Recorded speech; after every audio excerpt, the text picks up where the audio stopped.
Hi there, and welcome to the 40th Lane Garden.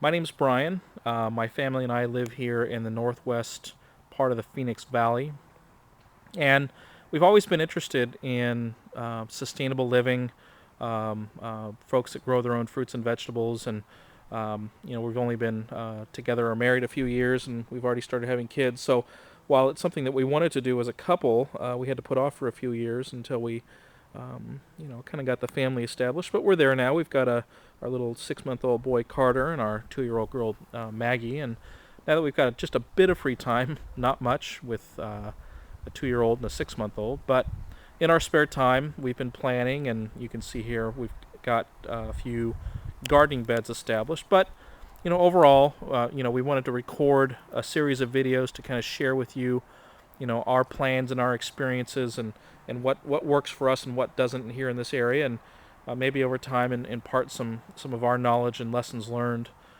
through these videos. So the sun's going down here. It's been really quite a gorgeous day here in Phoenix. It's late November, about November 20th, and we've had our first rain of the fall. I think it's right around 60, 61 degrees out right now, so kind of brisk for the Phoenix area.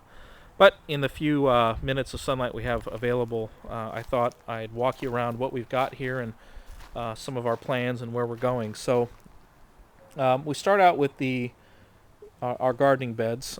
We start with 4 beds. I built these from scratch, a little help from my dad. We cut up some Douglas fir, some 2x8s, and built some 3x6 raised beds just right on top of the ground. I got down and dug up some of that hard packed Phoenix soil, tilled that up a little bit, and mixed it in with some organic compost that we bought at the nursery.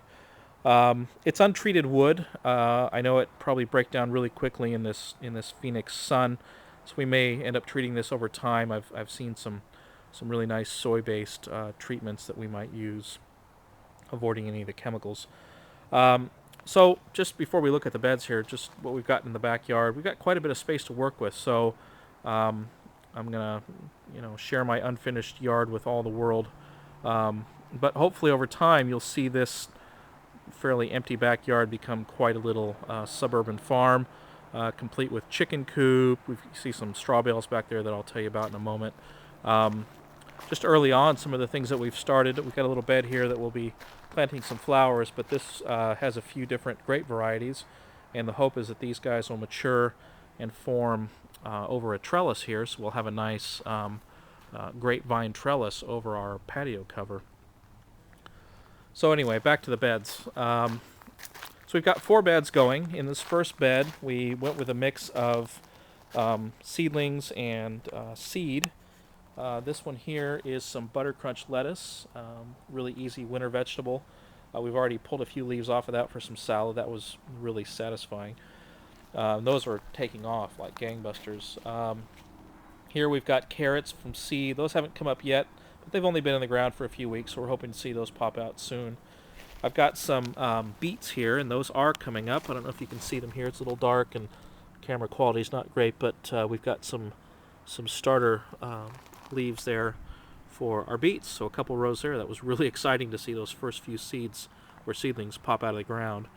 And then just some herbs. I've got some sweet basil and oregano and some spearmint, I think, over there, and I can see that somebody's already chewing on that. So we'll venture to deal with that with some organic pesticide we'll talk about maybe in a later video. This next bed, we've got some empty space where we've got some sugar peas and some turnips. We recycled a few trellises that we found here in the yard from the former owner of the house, and we fashioned a little trellis out of some twine. We've got some ideas for some hardier trellises going forward, but for now this should work until we get our new trellises in. And you can see here that I've just started composting with some straw. These are Brussels sprouts. I set out to get 6 from the nursery, but ended up with 12 somehow, but that's all right. Love Brussels sprouts, and those are doing pretty well. This third bed, we've got, this is going to be spinach from seed. That was just planted a week ago, so I don't expect to see anything yet, but get a lot of use out of the spinach. The we've got here are some, let's see, these are some Thumbelina carrots. And these looked interesting because they look like little pumpkins. We've never seen those before, so those should be fun to pull out of the ground when they're ready. We've got some standard, let's see, this is labeled Simpson Elite lettuce. Um, we wanted to ensure some success here in the early going, so we got some very easy vegetables, including a lot of lettuce, and I think that's a little bee in there on the lettuce leaf. We've seen a lot of interesting new insects just in the few weeks that we've had the garden going, so that'll be fun.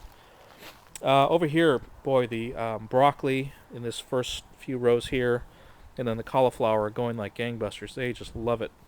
A little bit of water, some rich soil. So it'll be really nice to pull some broccoli and cauliflower out of the garden. This is red cabbage, just another winter vegetable we thought we'd try our hand at. We've got some apple mint, arugula, love arugula. Actually, I think I'll just take a little piece of that while we're walking around and talking. And then some, that's a globe artichoke. Now, our neighbors have a globe artichoke. I saw that and I had to have one. So I bought this one before I started building the beds and threw it in. We got everything done. And boy, they get big here, really big. So we might have to transplant that at some point. And they do take a lot of water. I guess all these vegetables will, and we can talk about water management in later videos, but we'll see how it does for now. So over here we've got our compost bin, and we'll talk a little bit more about our composting efforts in the future, but we are going for a pretty robust compost supply here in the backyard. And then just finally, let's take a stroll here to the back of the yard. So many of the ideas that we have for our little suburban garden here, or suburban farm, come from, local gardeners, a lot of folks chronicling their experiences on YouTube. So I saw a lot of folks that had success with straw bale gardening. Very simple way to start an above ground garden. This is straw, not hay. No seeds in this. Got them for a few bucks at the local feed and tack store. And my plan is to condition these over the next few months, get them really wet and start breaking them down. I've got a mixture of topsoil on the top and some cow manure. So when the time comes, we'll burrow these out and maybe mix it up with some tomatoes and some melons. This is a very sunny part of the yard. So we'll see. It's all an experiment, all very therapeutic. It's fun to get out here and get our hands dirty. So anyway, this is our first video. We thank you for watching if you did, and we hope to record many of these in the coming months and years. So we'll see you in our next video. Bye-bye.